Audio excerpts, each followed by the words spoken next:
ಬಡವರು ನಿರ್ಗತಿಕರಿಗೆ ಅನುಕೂಲವಾಗುವ ನಿಟ್ಟಿನಲ್ಲಿ ಜನಶಕ್ತಿ ಸೇವಾ ಸಂಘವನ್ನ ಕಾರ್ಯರೂಪಕ್ಕೆ ಪರಿಚಯಿಸುತ್ತಿದ್ದೇವೆ ಅಂತ ನ್ಯಾಯವಾದಿ ರಾಹುಲ್ ಕಟಗೇರಿ ಹೇಳಿದ್ದಾರೆ. ಶುಕ್ರವಾರ ಸಂಜೆ ಉಗಾರ್ಕುರ್ದ್ ಪಟ್ಟಣದಲ್ಲಿ ಗ್ರಾಮ ದೇವತೆ ಶ್ರೀ ಲಕ್ಷ್ಮೀ ದೇವಿ ದೇವಸ್ಥಾನದಲ್ಲಿ ಆಮಂತ್ರಣ ಪತ್ರಿಕೆಯ ಪೂಜೆಯ ನಂತರ ಉತ್ತರ ಕರ್ನಾಟಕ ಸುದ್ದಿ ವಾಹಿನಿಯ ಜೊತೆಗೆ ಮಾತನಾಡಿದ ಅವರು, ಈ ಸಂಘಟನೆಯಿಂದ ನಿಷ್ಠಾವಂತ ಸೇವೆ ಸಲ್ಲಿಸುತ್ತಿರುವ ಕಾರ್ಯಕರ್ತರಿಗೆ ಸಮರ್ಪಣೆ ಆಗಲಿದೆ ಎಂದರು. ಇನ್ನು ಜನಶಕ್ತಿ ಸೇವಾ ಸಂಘಟನೆ ಸಾಮಾಜಿಕ, ಶೈಕ್ಷಣಿಕ ಹಾಗೂ ಅನ್ಯಾಯವಾದವರಿಗೆ ನ್ಯಾಯ ಆರಂಭಿಸಲಿದೆ. ಇದೇ ತಿಂಗಳು ರವಿವಾರ 19ರಂದು ಸಂಜೆ 6 ಗಂಟೆಗೆ ಗಣ್ಯರಿಂದ ಸಂಘಟನೆ ಉದ್ಘಾಟನೆಗೊಳ್ಳಲಿದೆ ಅಂತ ತಿಳಿಸಿದರು. ಈ ಸಮಯದಲ್ಲಿ ಜನಸೇವಕ ವಿನಾಯಕ್ ಕಾಂಬ್ಳೆ, ಅಧ್ಯಕ್ಷ ರಾಜು ಯಶ್ವಾಡೆ, ಉಪಾಧ್ಯಕ್ಷ ದಾವಲ್ ಮಲಿಕ್ ಜಮಖಾನೆ, ದಿಲೀಪ್ ಕಾಂಬ್ಳೆ, ರಾಜೇಶ್ ಸಿಂಗೆ, ಸುಲೇಮಾನ್ ಜಮಖಾನೆ ಉಪಸ್ಥಿತರಿದ್ದರು.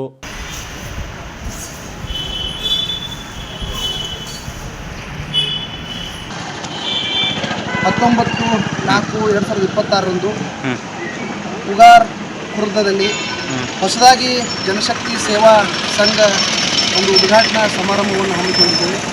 ಈ ಒಂದು ಹೊಸದಾಗಿ ಜನಶಕ್ತಿ ಸೇವಾ ಸಂಘ ಉಗಾರ್ ಖುರ್ದದ ಒಂದು ಹೊಸ ಶಕ್ತಿಯನ್ನು ತುಂಬುತ್ತಾ ಇದೆ ಅಭಿವೃದ್ಧಿಗೆ ಮತ್ತು ಜನರ ಸಾಮಾನ್ಯ ಸಮಸ್ಯೆಗೆ ಮತ್ತು ನಿರ್ಗತಿಕರಿಗೆ, ಬಡವರಿಗೆ ಒಂದು ಆಶಾಕಿರಣವಾಗಿ ಈ ಒಂದು ಜನಶಕ್ತಿ ಸೇವಾ ಸಂಘ ಹೊರಹೊಮ್ಮಲಿದೆ.